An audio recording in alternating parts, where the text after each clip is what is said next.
අද පාඩමේ වචනයක් ගානේ හොඳට හිතන්න ඕනේ. වචනයක් ගානේ හොඳට හිතන්න ඕනේ කියන එක මේ හොඳට හිතුවොත් හොඳට තේරෙනවා. හරිද? හොඳට තේරෙනවා. මේ හොඳට තේරෙනවා කිව්වහම මේ එක දෙයක් අර වචනයක් ගානේ හිතන්න ඕනේ කියන එක ගැන මම මේ නිකන් කල්පනා කරගෙන ඉන්නකොට අද අර ස්ටාෆ් රූම් එකේ ඉන්නකොට අද දැන් මම අර හවස 27 පන්ති ඉවරලා ස්ටාෆ් රූම් එකේ ඉන්නකොට මේ ස්ටාෆ් රූම් එකේ සාමාන්‍ය තව ගුරුවරු ඉන්නවනේ. ඉතින් අපිට බයෝ කරන චමුපතිස එයාත් ස්ටාෆ් රූම් එකේ හිටියා. ඒ ඉන්න ගමන් සින්දුවක් සමහර වෙලාවට සින්දුවක් එහෙම දාලා දිනවා. සින්දුවක් ප්ලේ වුණා මේ වෙන්න මෙහෙම හරිද? ප්ලේ කරා කවුරු හරි මෙහෙම එකක් හරිද? ඒ සින්දුව මන්නේ ලිරික්ස් පෙන්නන්න මේ වචනයක් ගන්න හිතන්න කියන හින්දා මම මේ කියන්නේ ලිරික්ස් නිකන් හිතන්නකෝ මේක නිකන් මේකේ පළවෙනි වචන ටික පොඩ්ඩක් හිතන්නකෝ. ඒතර වචනයක් ගන්න හිතන්න ඔළුව හැදෙනවා ඒකේ. මට කියන්න මේකේ අවුල් ටිකක්. මේ සින්දුවේ පළවෙනි වර්ස් එකේ තියෙන අවුල් ටිකක් කියන්න හරිද? අවුල් ටිකක් කියන්නේ මොකක්ද ඔයාලට මේ ගැන හිතෙන්නේ? වොන් කතා නෙමෙයි හරි ස්පෙලිං මිස්ටේක්ස් ඒවා නෙමෙයි. අපනවාද අර උක්තාක්‍යත ඒවත් නෙමෙයි. මට කියන්න ඇයි මේ මෙහෙම ගැල්ලක් තියෙන්නේ? හරි. ඒ සින්දුවේ අවුලක් කියන්නේ පළවෙනි ගැල්ලේ. නෑ මොකද්ද ඔයාලට හිතෙන්නේ මේක ගැන?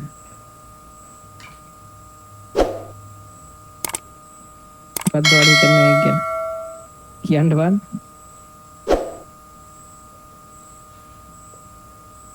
මොකද්ද හිතෙන්නේ?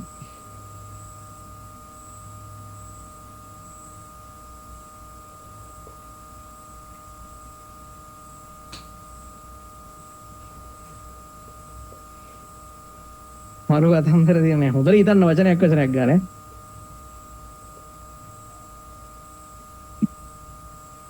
පළවෙනි වාක්‍ය තුන ගැන විතරයි මම අහන්නේ. පළවෙනි වාක්‍ය තුන ගැන විතරයි. මේක විතරයි. වචනයක් ගන්න හිතීම් ප්‍රගුණ කිරීම ආරම්භ කිරීම.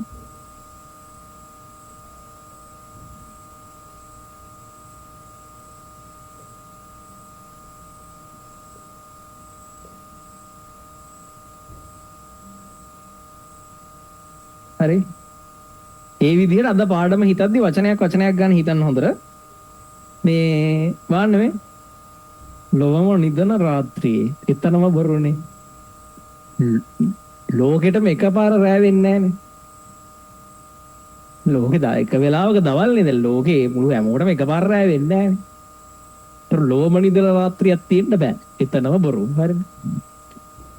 ඊට පස්සේ හරි අපි හිතමුකෝ ලෝකෙම නිදිය ගත්තා කියලා. මා නොනිදන මේ රැයි. එතකොට මේ සින්දුව කියන මනුස්සය අනිවාර්යෙන් පිටසක් වල ජීවිත වෙන්න ඕනේ.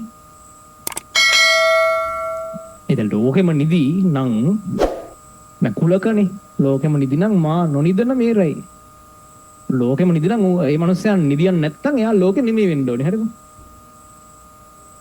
ඊට පස්සේ සිහින ගෙනාවේ. එතන පවුල් දෙකක් මන්ද කියනවා. එකක් තමයි දැන් නිදි නැත්තම් සිහින කියන එකේ පොඩි අවුලක් තියෙනවා. දැන් නිදි නැත්තම් මේකට මේක ගැලපෙන්න මේකට මේක ගැලපෙන්න. හරිද? සිහින ගෙනාවේ. ඊට පස්සේ අවප්‍රශ්නයක් තියෙනවා. මෙතන මේක ප්‍රසන්ට් ටෙන්ස් මේක පාස්ට් ටෙන්ස්.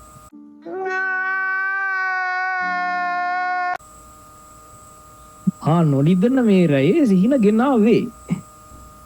අර ඒ වගේ තියෙනවනේ ප්‍රශ්න ගොඩක්. ඔතන. අර ඒ වගේ හිතන්න හරිද? ඒ වගේ හිතන්න. එතකොට ඉතින් අර මං කියන්නේ මේ සාහිත්‍ය ගැනවත් ඒ සින්දුව කියන මනුස්සයා ගැනවත් තරක් දන්නේ නෙවෙයි. ඒ වගේ හිතන්න හරිද? එහෙම බැලුවම ලංකාවේ සින්දු ගත්තාම ඊට වඩා සෑහෙන ප්‍රශ්න තියෙනවා. මේ අඩුම ගන්න මේකේ වචන හරි තියෙනවා ගැලපෙන්න. එහෙම නැතිවත් තියෙන්නේ.